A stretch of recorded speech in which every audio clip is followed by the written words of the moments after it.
I will give this team credit for perseverance and Carolina as well.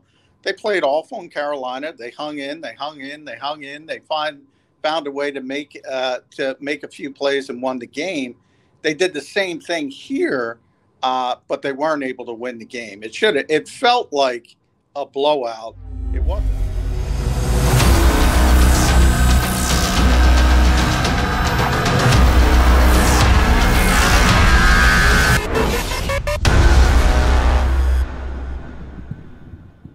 Well, we're going to bring in a ray of sunshine, as he always is right now. Yes. His name is John McMullen. Ladies and gentlemen, he is presented by the wonderful people. He joined us last week, Joe Messa, matter of fact. Messa Law and Associates need a tough injury lawyer. Call Messa and Associates. John McMullen, what's happening, my friend?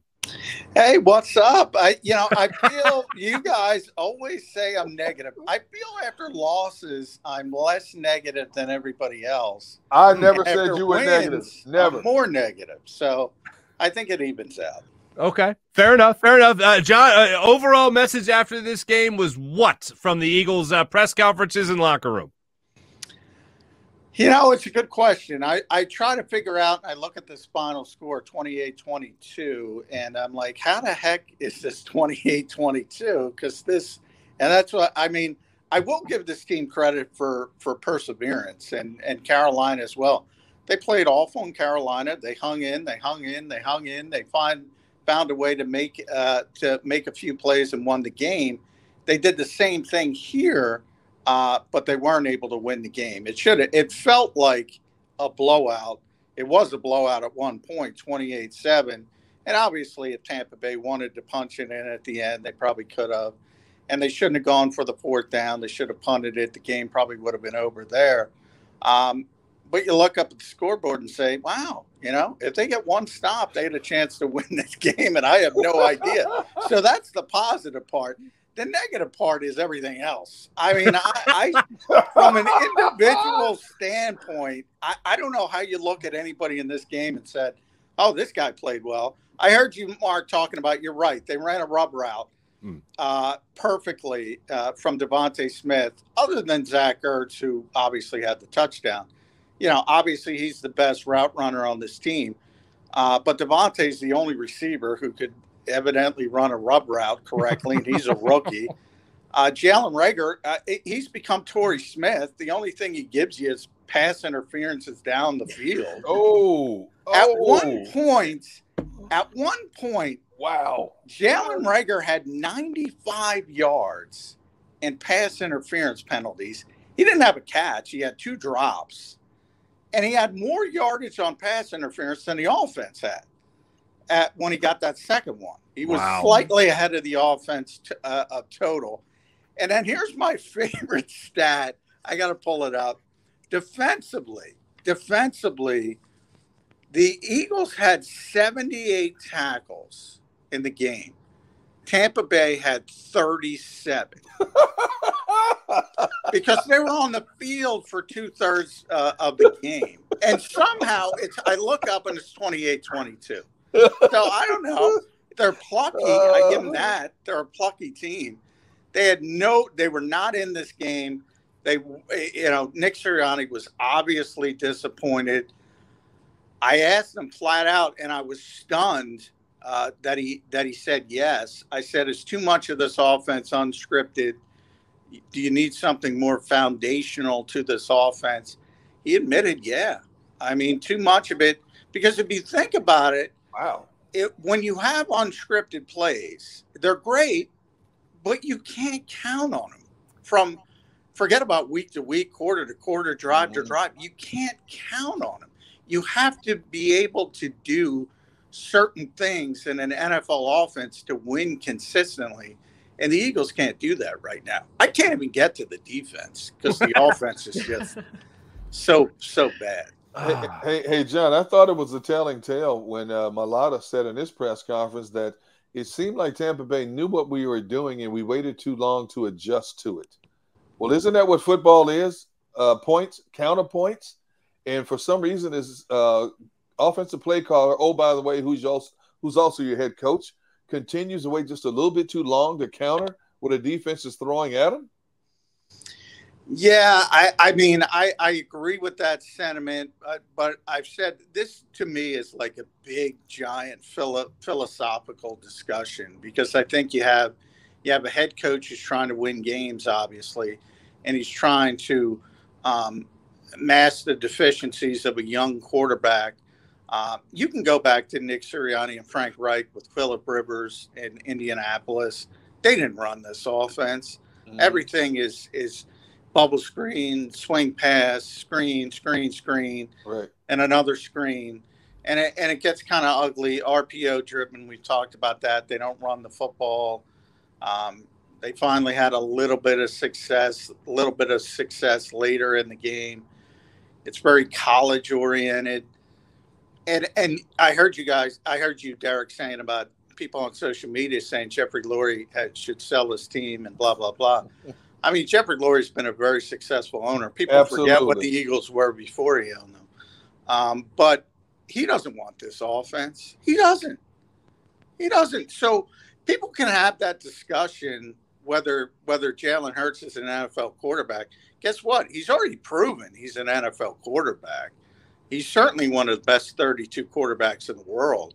But does this team, does this organization, does this owner who went into Doug Peterson's, after upsetting Green Bay on the road and said, hey, why are we not passing the football more to beat Green Bay, who we shouldn't beat? He does not want this offense. Bottom line. So you're at loggerheads at that point.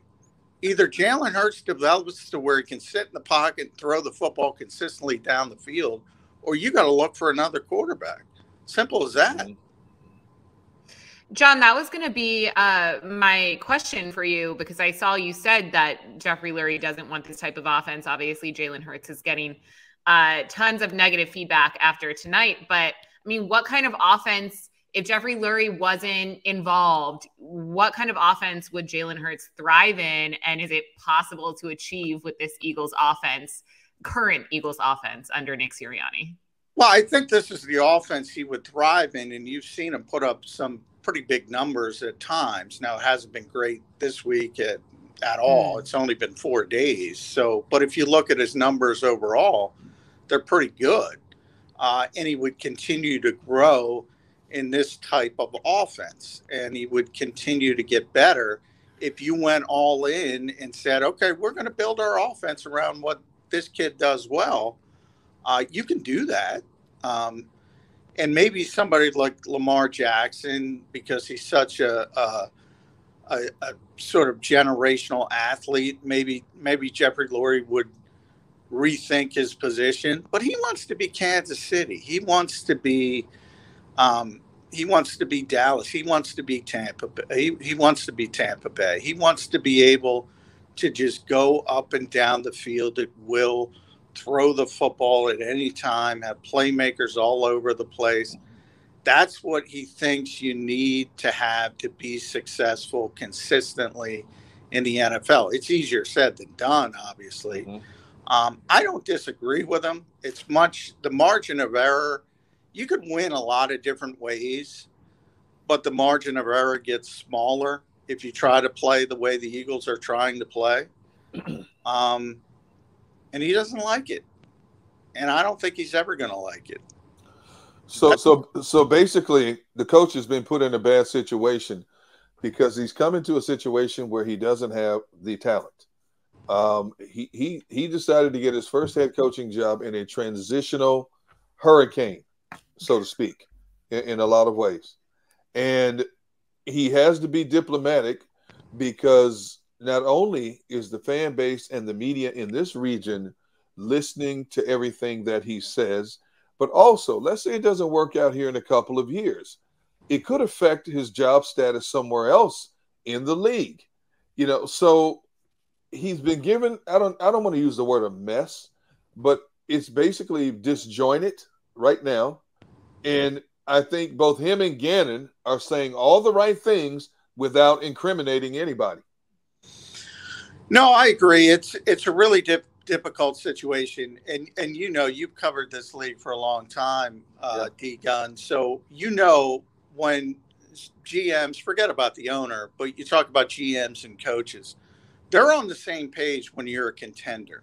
Right. GMs, Howie Roseman has to think about not only 2021, but 2022 and moving forward in 2023. Nick Sirianni's just worried about, beating Tampa Bay tonight. He's worried about after the mini bye and going out and beating Las Vegas. That's what he's focused on.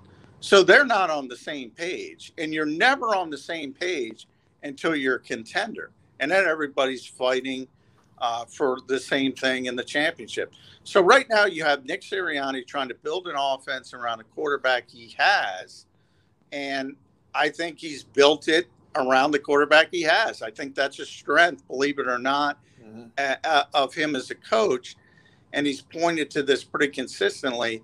Indianapolis, because of what happened with Andrew Luck, and then they had to go out and live a year with Jacoby Brissett, and then they went out and got Phillip Rivers. They had 3 different offenses in 3 years around the quarterback he has at that particular time. If Jalen Hurts were to sprain his ankle and not be able to play in Las Vegas, they'd have a completely different offense with Joe Flacco out there. Completely.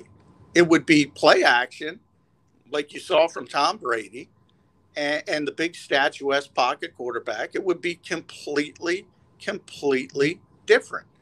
And that's where you get into the philosophical part of what does Jeffrey Lurie want. I think we all know what he wants, and it's not this. Bottom line, it's not this. Yeah, I think we all agree. We'd like to see something a little bit better than what we're seeing right now, and personnel certainly has a lot to do with that. On the defensive side of the ball, though, John, was the defense making adjustments? Did the Bucs just take their foot off the pedal? What happened in the second half? Because it looked like Jonathan Gannon. I had even said during the game, just don't be the worst. It was the worst defense you could have faced against Kansas City. They took full advantage of this defense. Same thing against Dallas. Same thing earlier in the year as well. Against another team that had their way with them. So I'm losing my mind right now. Kansas City, thank you. Yeah, Dallas, Kansas City. This was a game I said, just don't be the worst. Don't be the worst defense that they faced. And they actually played a much better second half. Was that more of what the Eagles did, or was that less of what Tampa was doing? No, I don't think they played well, but I don't think you expected them to play well. If you think about what happened in Carolina, they were able to dominate that offensive line, which is a bad offensive line to begin with, and they were down 2 starters because of injury. Here you come in Tampa Bay as one of the best offensive lines in the NFL, so it was strength versus strength. And it's not that the defensive line played poorly, but they weren't going to be able to dominate against that front. And when they don't dominate, that means that back 7 is exposed, particularly the linebackers. I was just downstairs, obviously, in the locker room, and I think Leonard Fournette was just bouncing off a linebacker again. I mean, he had so many yards after contact. It was ridiculous how many tackles. Jonathan Gannon is up against it from a personnel standpoint, especially at linebacker. Now, I think Slay's had a good year. I think Steven Nelson. These are the best pair of corners they've had in a while. The safeties are struggling. Anthony Harris got banged up, was able to come back in, have the interception. They play too much zone on the key play of the game. They did throw dime defense out there, so everybody's going to be excited about that, and they gave it up anyway. So they're probably not going to like that part of it. They're going to struggle against good offenses. I mean, they're just going to struggle from both aspects. They can't keep up with them from an offensive side of the football, and they're going to have to play too deep or a lot of quarters coverage, a lot of zone coverage to try to limit the big plays. And by the way, they've limited big plays pretty well this entire season, right? But they can't get off the field on 3rd down, and they give up these long drives, and they're on the field forever, 40 minutes to 20 minutes basically. So it's we always talk about complementary football. The offense is not helping the defense by extending drives, staying on the field. The defense is not helping the offense by giving him more opportunities by getting off the field. They're just not ready to compete with the better teams in this league, and you saw it. You saw the three teams, Tampa Bay, Kansas City, Dallas. They're not ready to compete with those teams. I would agree. What did BG say, by the way? What? He's the most positive guy in the world. How did he said the Eagles are going to the playoffs. Oh, I love BG. Same here. But John, I will also pass along. He also acknowledged that Jonathan Gannon doesn't have the personnel to do some of the things that he wants to do as a defensive coordinator, which I was flat out shocked. I mean, like he's not wrong at all, but it's just wildly rare that you hear any player ever acknowledge that. Wow. Yeah, I'm surprised. I'm surprised to hear that. Just like I was surprised with Nick Sirianni saying, yeah, we have too much unscripted stuff. You're getting a lot of truth today, and I think that's born out of frustration. But it's obvious, and sometimes when certain things are so obvious, you just forget it and admit it and let your guard down. Well, real quick, you were at the press conference earlier in the week where Nick Sirianni said that he's going to take this week, meaning after this game against the Bucs, to do a lot of self-evaluating. If you're sitting next to him, John, what's the advice you're giving him? Hey, maybe do this, maybe do that. Like, what do you think he needs to do as a play caller and a head coach? I think we need more bubble screens.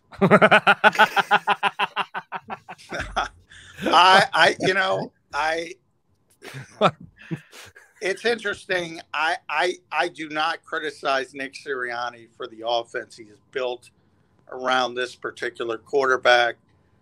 I would like to see it expand as we continue to go throughout the season.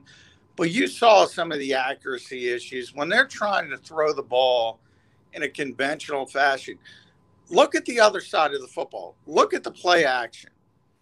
I mean, you can accomplish a lot of what you're doing with RPOs with the play action and have, in theory, a much better chance to get the football down the field. But the quarterback is not comfortable doing it. The quarterback is not good at doing it. So I think people misconstrue what Nick Sirianni is trying to do and say, why doesn't he do that? Why doesn't he do what Tom Brady's doing? Well, I think the answer should be obvious to fans on social media. And that's not a criticism of Jalen Hurts. That's the greatest quarterback of all time on the other side of the football. You would love, Nick Sirianni would love to be able to do what Tampa Bay is able to do on the offensive side of the football. He can't. And when Jalen Hurts does, and he does on occasion, throw nice passes and throws accurate passes, it just might be Jalen Reagor on the other side dropping it. I mean, other than Devontae Smith, and remember Dallas Goedert wasn't in this game on the COVID list. So other than Devontae and Zach Ertz, even Quez Watkins let Jalen Hurts down on that interception, which wasn't a great throw, but he jumped too early. He misjudged it. Said he was trying to knock it down. Should have done a better job. It was a 50-50 ball, and it turned into a 90-10 ball for the defense.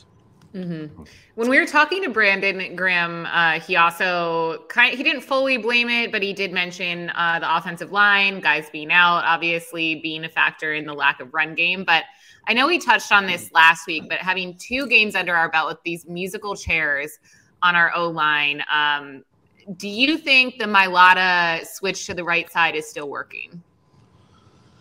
Yeah, I mean, I think Jordan will get better and better at it. He's admitted he's got to get used to it, used to the body mechanics and changing sides. So I don't really concern myself on that as much as Andre Dillard finally had a rough day, I think. Have to look at the film completely. But, I mean, he got kind of a break in the fact that DeMarcus Lawrence was out in Dallas, Frank Clark was out with Kansas City.